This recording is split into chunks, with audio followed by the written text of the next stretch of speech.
شہدائے کربلا کی عظیم قربانیوں کو سلام۔ یوم عاشور آج انتہائی عقیدت و احترام سے منایا جا رہا ہے۔ ملک کے تمام چھوٹے بڑے شہروں میں شبیہ ذوالجناح کے جلوس نکالے جائیں گے۔ عزادار نواسہ رسول جگر گوشہ بطول حضرت امام حسین رضی اللہ تعالیٰ عنہ اور ان کے رفقا کو خراج عقیدت پیش کریں گے۔ لاہور میں مرکزی جلوس نثار حویلی سے برآمد کربلا گام شاہ پہنچ کر اختتام پذیر ہوگا۔ کراچی کے نشتر پارک سے نکلنے والا جلوس امام بارگاہ حسینیہ ایرانیان پہنچے گا۔ اسلام آباد، راولپنڈی، پشاور، سکھر اور ملتان سمیت دیگر شہروں میں بھی جلوس برآمد ہوں گے۔ یوم عاشور پر ملک بھر میں سیکیورٹی انتہائی سخت۔ اسلام آباد سمیت تمام شہروں میں جلوسوں کے روٹس پر بھاری نفری تعینات رہے گی۔ پولیس کی مدد کے لیے پاک فوج اور رینجرز کے جوان بھی موجود ہوں گے۔ وفاقی وزیر داخلہ محسن نقوی کی روڑی آمد، سیکیورٹی انتظامات کا جائزہ لیا۔ وزیر داخلہ سندھ نے نواب شاہ میں سیکیورٹی کا معائنہ کیا۔ وزیر اعلیٰ پنجاب مریم نواز کی ہدایت پر صوبے میں خصوصی ماڈل متعارف۔ 4836 امام بارگاہیں QR کوڈ سسٹم سے منسلک۔ جدید ٹیکنالوجی، آرٹیفیشل انٹیلیجنس اور ڈیجیٹل مانیٹرنگ سے مدد لی گئی۔ یوم عاشور اسلامی تاریخ کا عظیم دن جو ہمیں صبر، استقامت، ایثار اور حق گوئی کا درس دیتا ہے۔ صدر مملکت کا پیغام، آصف علی زرداری کا امن، رواداری اور بھائی چارے کے فروغ پر زور۔ آج کا دن اللہ تعالیٰ کی نصرت، اہل ایمان کی کامیابی اور حق کی سربلندی کے لیے قربانیوں کے عظیم واقعات کی یاد دہانی ہے۔ وزیر اعظم میاں شہباز شریف کا شہدائے کربلا کو خراج عقیدت۔ وفاقی وزیر مواصلات عبدالعلیم خان نے کہا، شہادت امام حسین حق و باطل کے درمیان ابدی معیار اور انسانیت کے لیے روشن مینار ہے۔ واقعہ کربلا ظلم کے سامنے ڈٹ جانے اور اصولوں پر قائم رہنے کا لازوال پیغام دیتا ہے۔ شہدائے کربلا کو خراج عقیدت۔ ایران، عراق، یمن اور شام سمیت کئی ممالک میں مجالس اور جلوسوں کا سلسلہ جاری۔ کربلا میں عزاداران کا ایران کے شہید رہنماؤں کی تصاویر اٹھا کر جلوس میں شرکت۔ تہران کے انقلاب اسکوائر پر بھی عزاداری، ہزاروں افراد کی شرکت۔ ایرانی صدر مسعود پزشکیان بھی شریک ہوئے۔ ایران کو جوہری ہتھیار حاصل کرنے کی اجازت کبھی نہیں دی جائے گی، امریکی صدر کی ایک بار پھر دھمکی۔ کہا، تہران کے پاس ایٹمی ہتھیار آئے تو وہ پہلے گھنٹے میں ہی استعمال کرے گا۔ ایران کی فضائیہ اور نیوی تباہ کر دی، وہ معاہدے کے لیے بےتاب ہے۔ ایرانی فنڈ سے گندم، سویابین اور مکئی خریدنے کا اعلان۔ زراعت سے متعلق ایگزیکٹو آرڈر پر دستخط۔ کہا، زرعی شعبے میں نئی جدتیں لائیں گے۔ وینزویلا میں رواں صدی کا سب سے خوفناک زلزلہ، چند ہی سیکنڈز میں 2 بڑے جھٹکے، در و دیوار ہل گئے۔ اموات کی تعداد 188 ہو گئی، 1500 سے زائد زخمی، 11,000 سے زائد لاپتہ افراد کی نشاندہی۔ لوگوں کی بڑی تعداد کے ملبے تلے دبے ہونے کی اطلاعات۔ اموات کی تعداد 1 لاکھ سے تجاوز ہونے کا خدشہ۔ لاگویرا شہر میں سب سے زیادہ نقصان۔ دارالحکومت کراکس بھی شدید متاثر، سینکڑوں عمارتیں ملبے کا ڈھیر بن گئیں۔ انفراسٹرکچر تباہ، اکثر علاقے بجلی سے محروم، انٹرنیٹ سروسز میں تعطل۔ مرکزی ایئرپورٹ بند کر دیا گیا، ملک بھر میں ایمرجنسی نافذ، امدادی کارروائیاں جاری۔ بڑے جھٹکوں کے بعد 20 سے زائد آفٹر شاکس ریکارڈ۔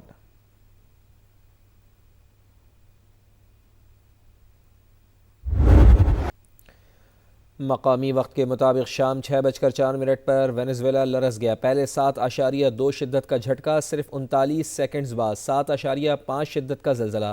دیکھتے ہی دیکھتے سب کچھ کھنڈر بن گیا، لوگ جانیں بچانے کے لیے دیوانہ وار بھاگتے رہے، درجنوں افراد لقمہ اجل بنے، زندہ بچنے والے پیاروں کو تلاش کرتے رہے۔ جگہ جگہ خوفناک مناظر، زلزلے کی شدت ایمیزون کے جنگلات میں بھی محسوس کی گئی۔ امریکی ریاست کیلیفورنیا، برازیل اور کولمبیا میں بھی جھٹکے ریکارڈ۔ جاپان کے مختلف علاقوں میں بھی 6.9 شدت کا زلزلہ۔ دارالحکومت ٹوکیو سمیت کئی شہر لرز اٹھے، 6 افراد زخمی۔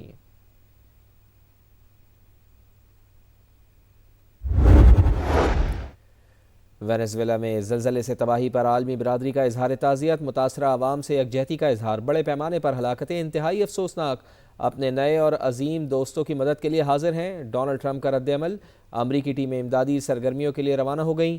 چین کا بھی ہر ممکن مدد فراہم کرنے کا اعلان۔ Turkiye, Australia, Qatar, Colombia, Spain, Panama, Brazil, Argentina اور یوروگوئے سمیت مختلف ممالک کی جانب سے تعاون کی پیشکش۔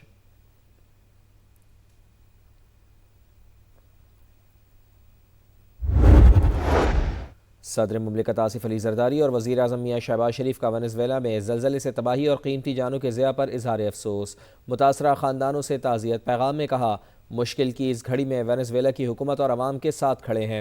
وینزویلا کی قائم مقام صدر کا اظہار تشکر، وزیر اعظم میاں شہباز شریف کا پیغام ایکس پر شیئر کر دیا۔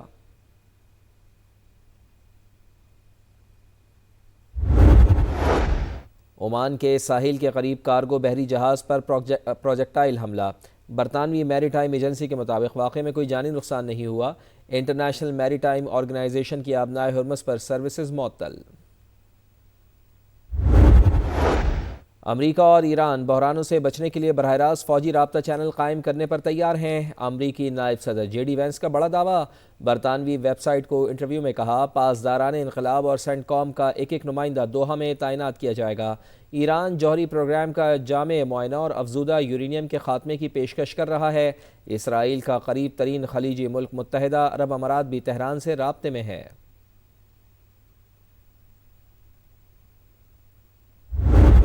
پراکسیز کی فنڈنگ بند کیے بغیر پائیدار امن اور استحکام ناممکن۔ ایران نے آبنائے ہرمز پر ٹیکس یا ٹول وصول کیا تو برداشت نہیں کیا جائے گا۔ امریکہ کا دو ٹوک اعلان۔ مارکو روبیو نے کہا، بین الاقوامی پانیوں میں ٹیکس کی وصولی ناقابل قبول، عمان بھی اس کے حق میں نہیں۔ خلیجی ممالک کی جانب سے بھی حمایت صفر ہے۔ امریکی وزیر خارجہ کی تہران کو فنڈز فراہم کرنے کی بھی تردید۔ کہا، ایران کی تعمیر کے لیے 300 ارب ڈالرز کا معاملہ زیر بحث نہیں آیا۔ ایرانی حکام پریس کانفرنسز میں کیا کہتے ہیں اس سے کوئی سروکار نہیں، ہماری نظریں ان کے اقدامات پر ہیں۔ معاہدے میں اتحادیوں کا تحفظ بھی شامل ہوگا۔ حزب اللہ لبنانی حکومت کا حصہ نہیں، پہلی بار لبنان حکومت براہ راست اسرائیل سے بات کر رہی ہے۔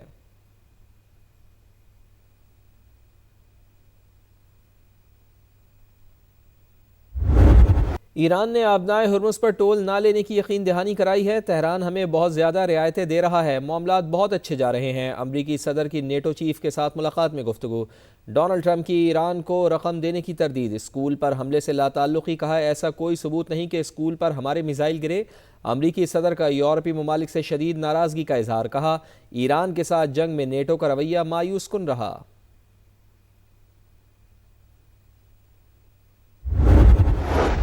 امریکہ مفاہمتی یادداشت کی منمانی تشریح سے گریز کرے۔ ٹرمپ کے متضاد بیانات پر ایران کا سخت رد عمل۔ تہران سے رابطے کے بغیر کسی بھی نئے بحری راستے کا اعلان انتہائی خطرناک۔ ہدایات کی خلاف ورزی کرنے والے جہازوں کو کارروائی کا سامنا کرنا پڑے گا۔ پاسداران انقلاب کی وارننگ۔ ترجمان وزارت خارجہ اسماعیل بقائی نے کہا، واشنگٹن کے بارے میں شکوک اب بھی برقرار ہیں۔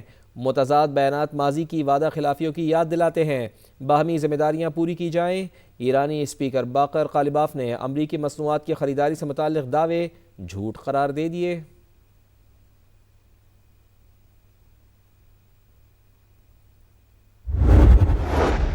لبنان میں ریاست کے علاوہ تمام مسلح گروہوں کو غیر مسلح کیا جائے۔ بیروت سے مذاکرات کو دیگر تنازعات سے مشروط نہ کیا جائے۔ خلیج تعاون کونسل کا سیاسی اور سیکیورٹی استحکام کے لیے مذاکراتی عمل جاری رکھنے پر زور۔ بحرین میں ہونے والے جی سی سی اور امریکی وزرائے خارجہ کے اجلاس کا مشترکہ اعلامیہ جاری۔ متن کے مطابق غزہ سے کسی بھی شخص کو زبردستی بے دخل نہیں کیا جائے گا۔ مرضی سے شہر چھوڑنے والوں کو واپسی کی آزادی ہوگی۔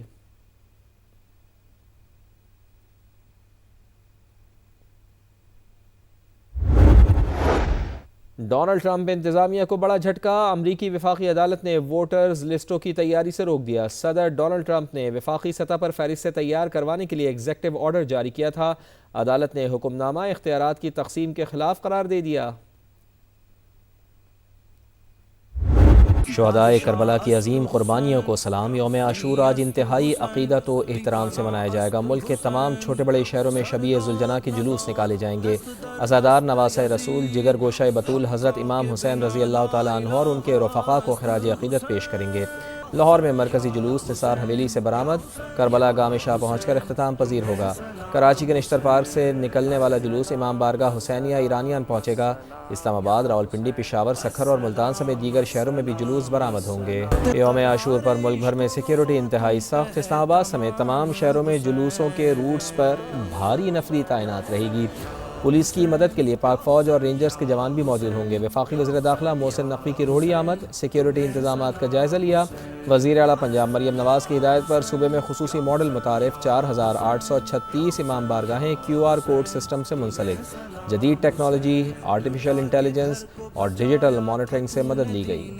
یوم عاشور اسلامی تاریخ کا عظیم ترین دن جو ہمیں صبر، استقامت، ایثار اور حق گوئی کا درس دیتا ہے۔ صدر مملکت کا پیغام۔ آصف علی زرداری کا امن، رواداری اور بھائی چارے کے فروغ پر زور۔ آج کا دن اللہ تعالیٰ کی نصرت، اہل ایمان کی کامیابی اور حق کی سربلندی کے لیے قربانیوں کے عظیم واقعات کی یاد دہانی ہے۔ وزیر اعظم میاں شہباز شریف کا شہدائے کربلا کو خراج عقیدت۔ وفاقی وزیر مواصلات عبدالعلیم خان نے کہا شہادت امام حسین حق و باطل کے درمیان ابدی معیار اور انسانیت کے لیے روشن مینار ہے۔ واقعہ کربلا ظلم کے سامنے ڈٹ جانے اور اصولوں پر قائم رہنے کا لازوال پیغام دیتا ہے۔ سوات میں اغوا کے بعد زیادتی کا نشانہ بننے والی لڑکی دوران علاج چل بسی۔ ڈی پی او کے مطابق لڑکی کو نشہ آور چیز کھلا کر مبینہ طور پر زیادتی کی گئی۔ مقدمہ درج، 2 ملزمان گرفتار، تحقیقات جاری۔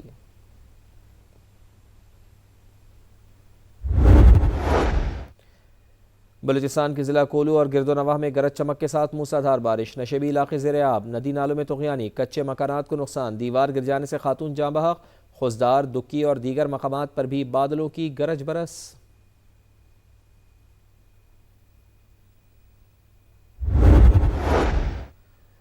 یورپ میں قہر کی گرمی، عوام کی چیخیں نکل گئیں۔ اسپین میں ہیٹ ویو سے 200 سے زائد اموات کا خدشہ، فرانس میں 40 افراد جان سے گئے، درجہ حرارت 44 ڈگری سے اوپر۔ برطانیہ میں کل شدید گرمی کی ریڈ وارننگ، سرے کاؤنٹی میں گرمی کا 50 سالہ ریکارڈ ٹوٹا، پارہ 37.7 ریکارڈ۔ اور فیفا ورلڈ کپ میں بڑا اپسیٹ، ایکواڈور نے جرمنی کو 2-1 سے ہرا کر ناک آؤٹ میں جگہ بنا لی۔ آئیوری کوسٹ نے کیوراساؤ کو 2-0 سے شکست دے کر پہلی بار ناک آؤٹ مرحلے کے لیے کوالیفائی کر لیا۔ نیدرلینڈز نے تیونس کو ہرا دیا۔ جاپان اور سویڈن کا مقابلہ 1-1 سے برابر۔